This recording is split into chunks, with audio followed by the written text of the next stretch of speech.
بسم اللہ الرحمن الرحیم۔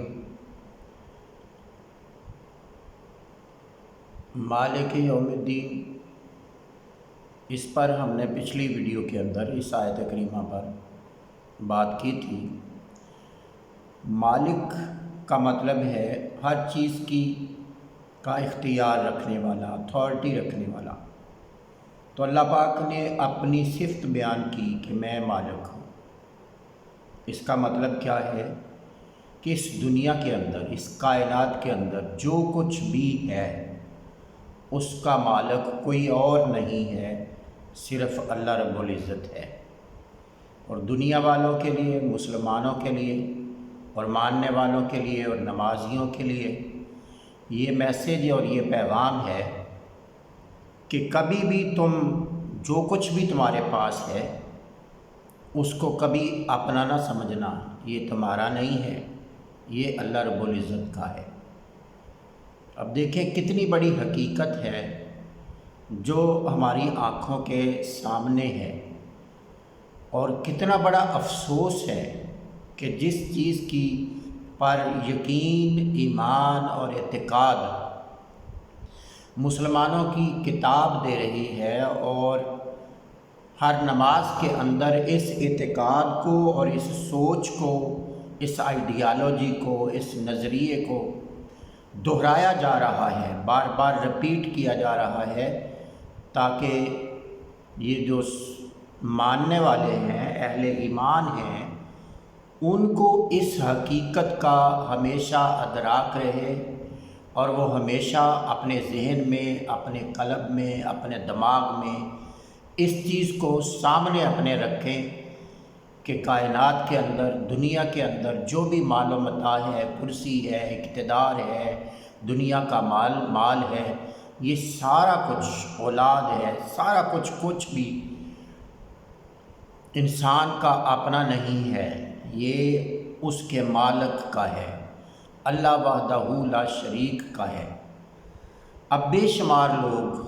خاص طور پہ ہم مسلمانوں کی بات کریں گے تو ہمارا اپنا کردار،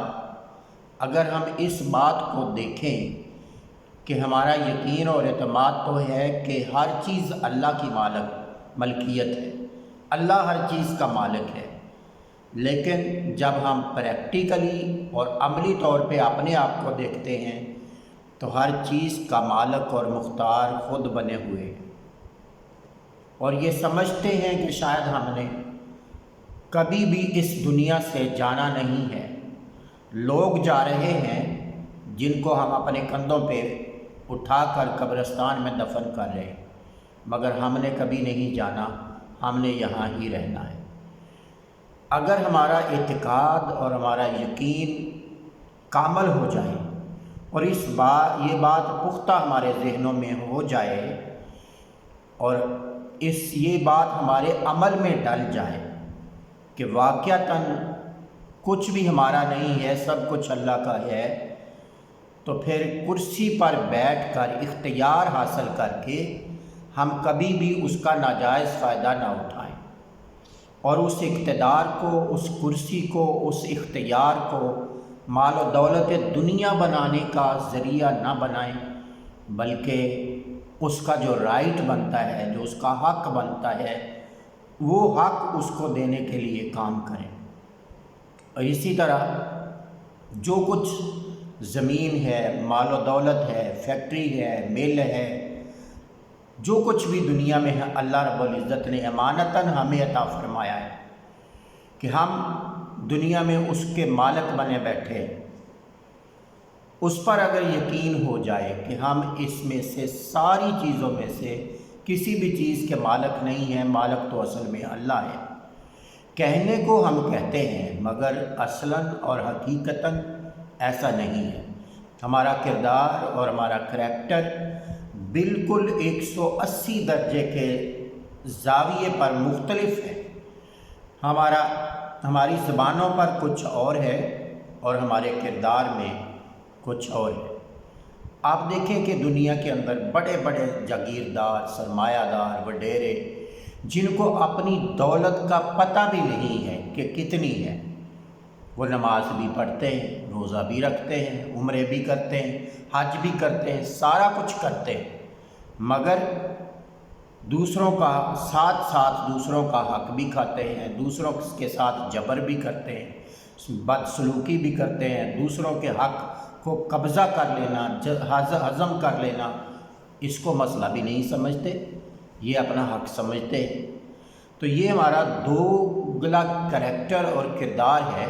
جو سورہ فاتحہ کے ذریعے اللہ رب العزت اس کردار کو، ایسے کریکٹر کو جس میں ڈویلٹی پائی جاتی ہے، دوگلا پن پایا جاتا ہے، اس کو اللہ رب العزت ختم کرنا چاہتا ہے اور فرما رہا ہے کہ مالک میں ہوں، تمہارا تو کچھ بھی نہیں ہے، یہاں تک کہ بندے کی تو اپنی جان بھی اس کے اختیار میں نہیں ہے، اس کا اپنا جسم بھی اس کے اختیار میں نہیں ہے۔ جب چاہے اللہ پاک اس کے جسم کو دنیا سے اٹھا لے،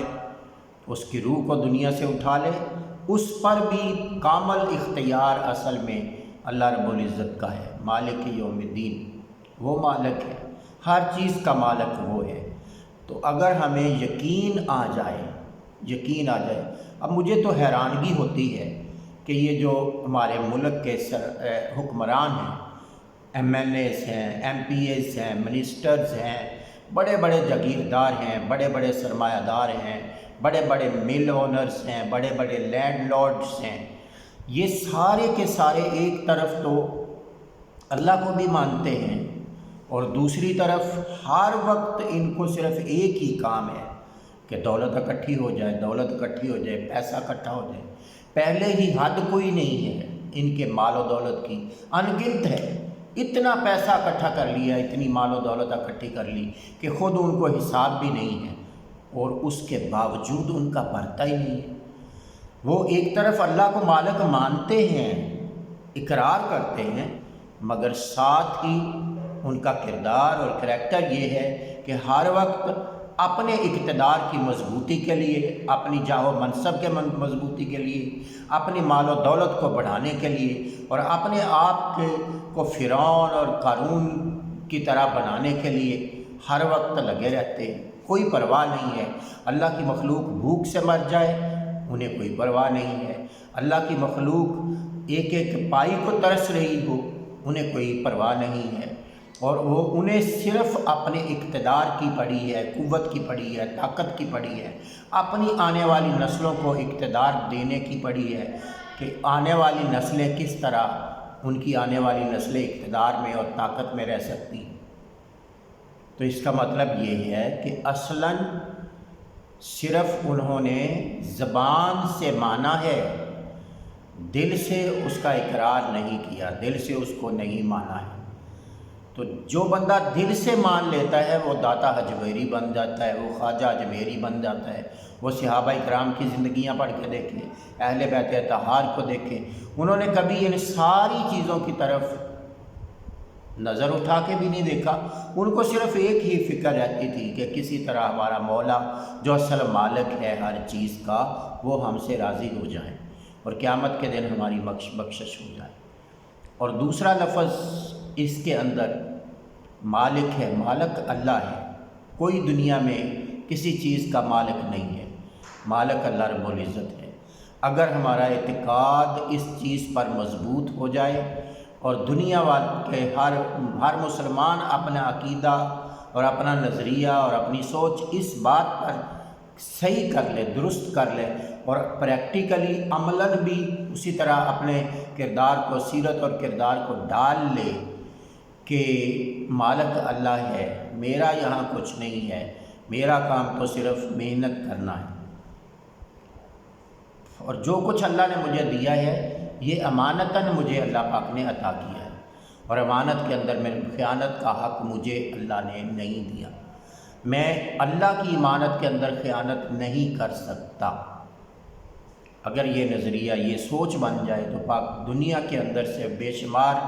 برائیاں اور جھگڑے اور فسادات ختم ہو جائیں۔ مگر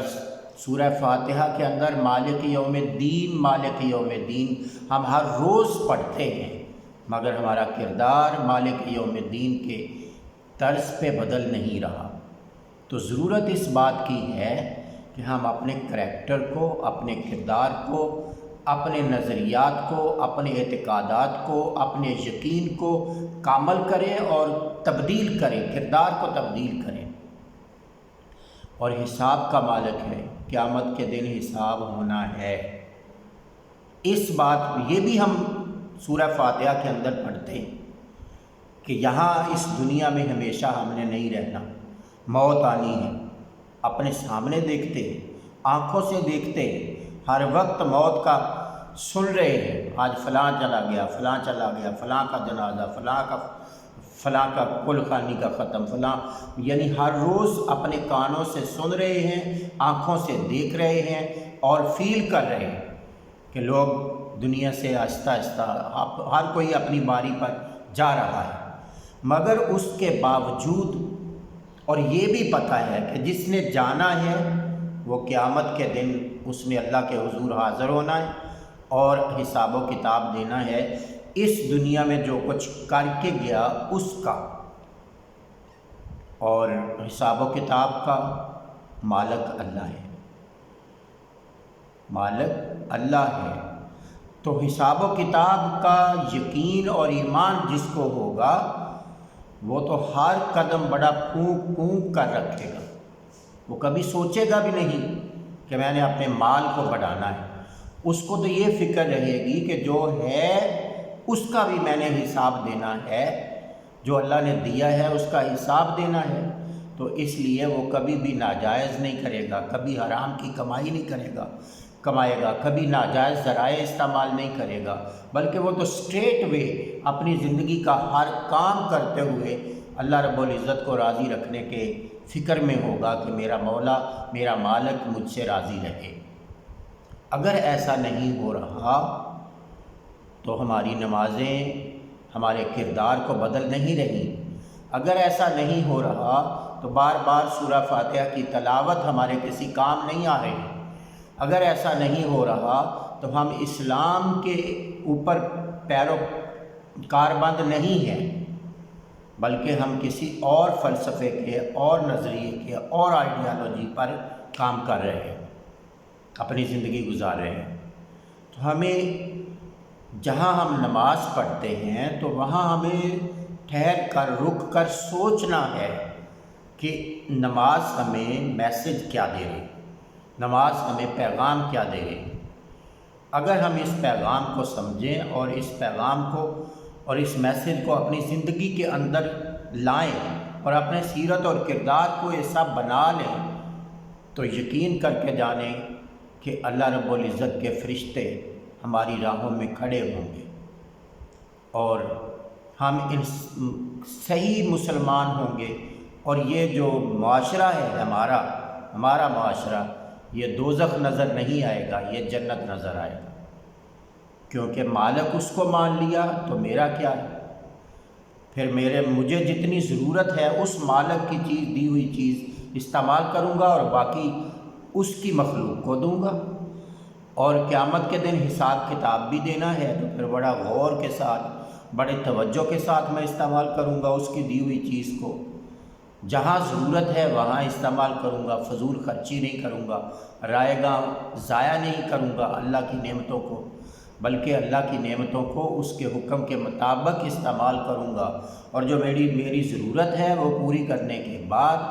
باقی جو میرے پاس اللہ کی دی ہوئی نعمتیں ہیں میں اس کی مخلوق پر لگاؤں گا۔ تو ہمیں جب ہم ہر وقت اس کی تلاوت کرتے ہیں تو ہمیں رک کر اس چیز کو سوچنا چاہیے